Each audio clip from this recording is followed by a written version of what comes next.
nombre es Michael Zabaleta Álvarez, soy profesor de Derecho Tributario y voy a hablarles sobre los Base Erosion and Profit Shifting.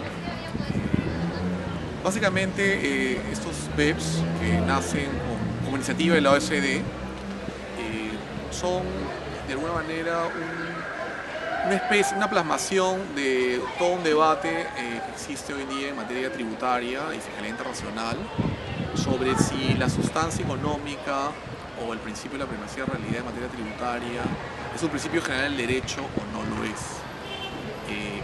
Ya esta pregunta se la hicieron varios teóricos hace varios años. Klaus Vogel en materia internacional fue uno de los más eminentes pensadores que lanzó esta pregunta y su respuesta fue que sí, que era un principio general del derecho, el Substantial Reform. Y BEPS, básicamente a través del Comité Fiscal de la OECD, busca reflejar esa tesis.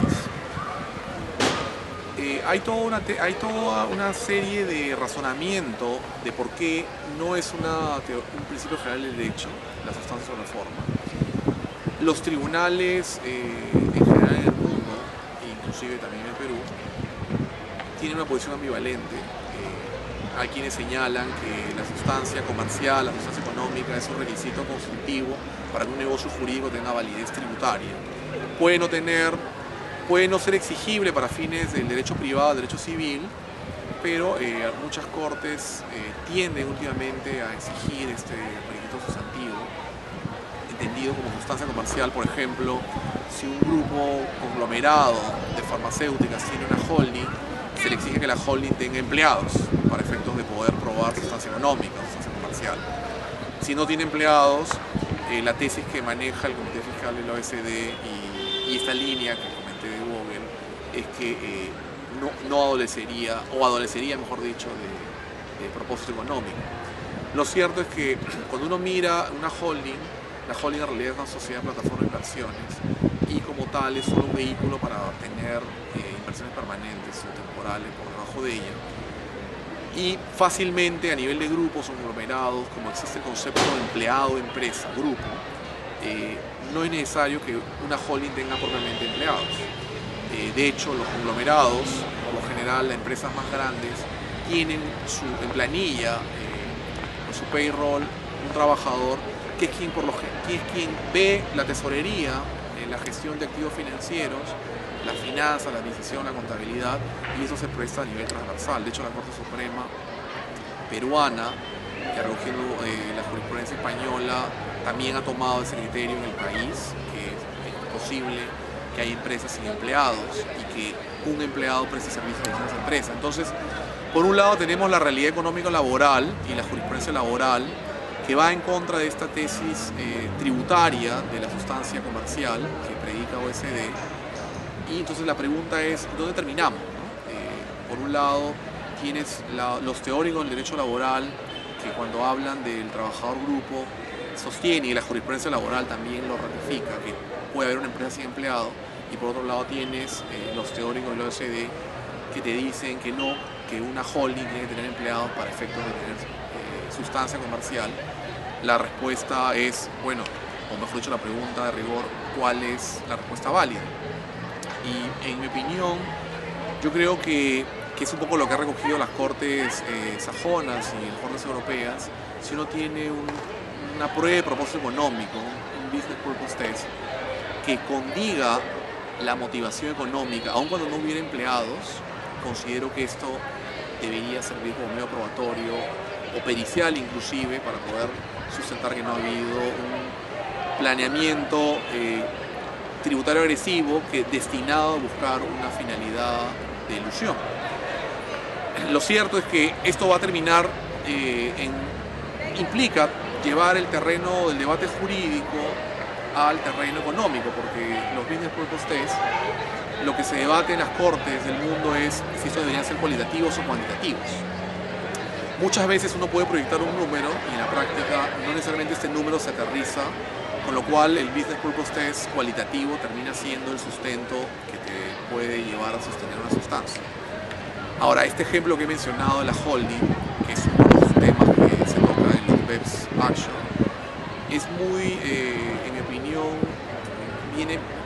pone el punto en la I bajo la premisa de que si estamos o no efectivamente en un principio general del derecho. Porque un principio general del derecho, en teoría académica, nos enseña en Introducción al Derecho y en general todos los que hablan sobre teoría, la introducción al derecho, que aplica cuando hay una laguna, un vacío.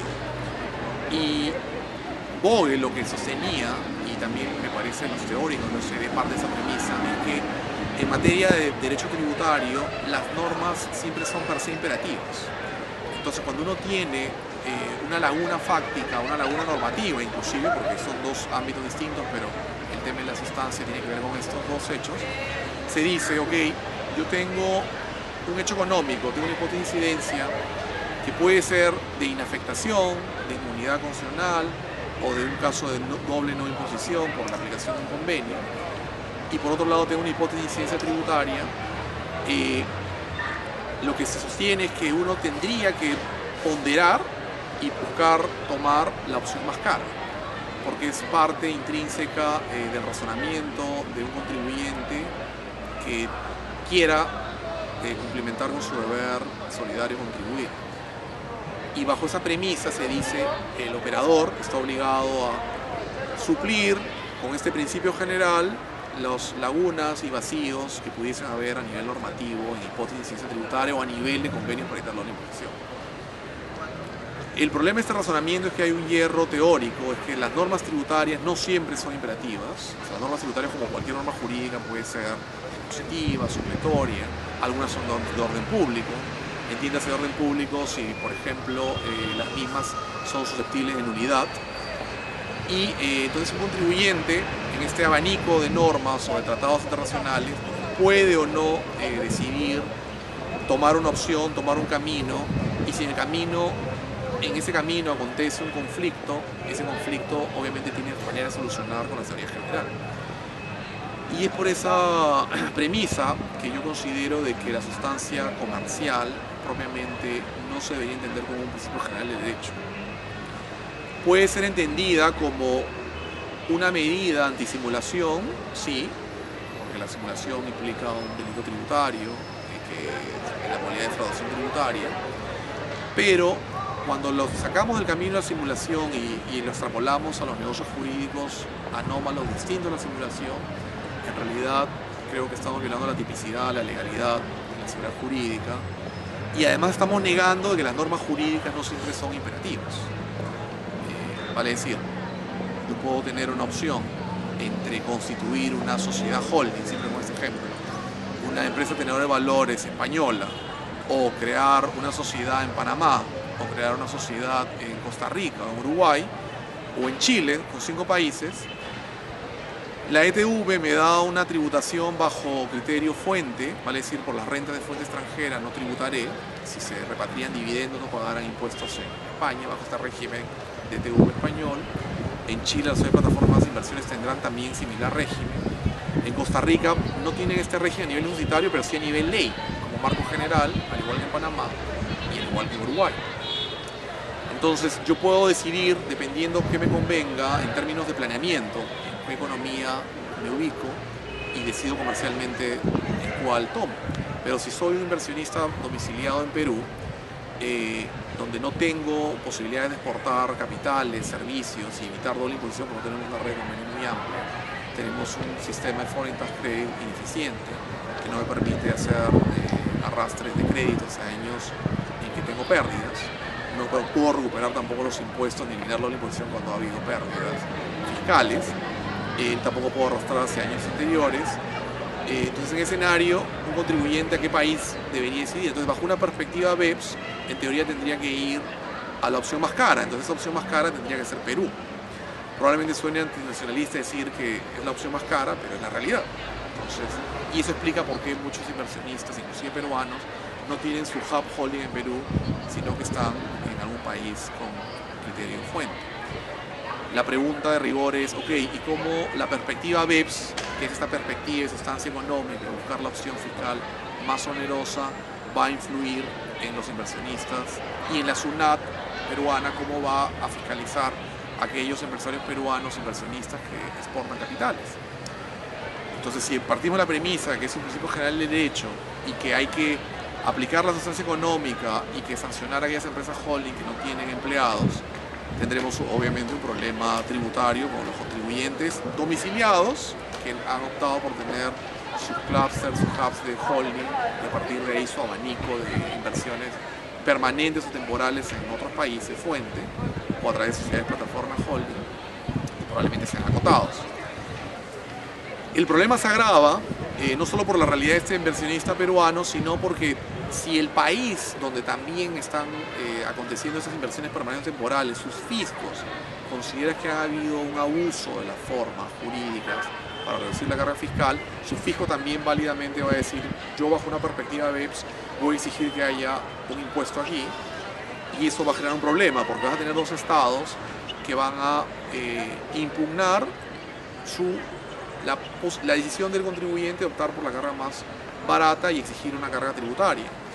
Y ahí el problema que BEPS hasta ahora no soluciona, la OCDE tampoco, es, ok, frente a ese caso, imaginemos que revolucionamos todo el sistema tributario, logramos un tratado internacional y multilateral entre todos los países que elimina la doble imposición, la pregunta es, ok, ¿quién recauda? Y en el ejemplo de la holding, ¿quién debería recaudar? O sea, ¿va a recaudar España, Panamá, Costa Rica, Uruguay, Perú? ¿Quién? Entonces, como no hay respuesta a esta pregunta, porque obviamente cada estado levantará la mano y dirá yo, lo único que yo sugeriría o que se me ocurre es, ok, eliminemos entonces los convenios para evitar la doble imposición y que la OCDE saque una sola regla y diga tributación compartida para todos los casos y se elimina el debate. Y bueno, ese es uno de los temas que quería traerles a colación con ocasión de los BEPS y será hasta la próxima oportunidad.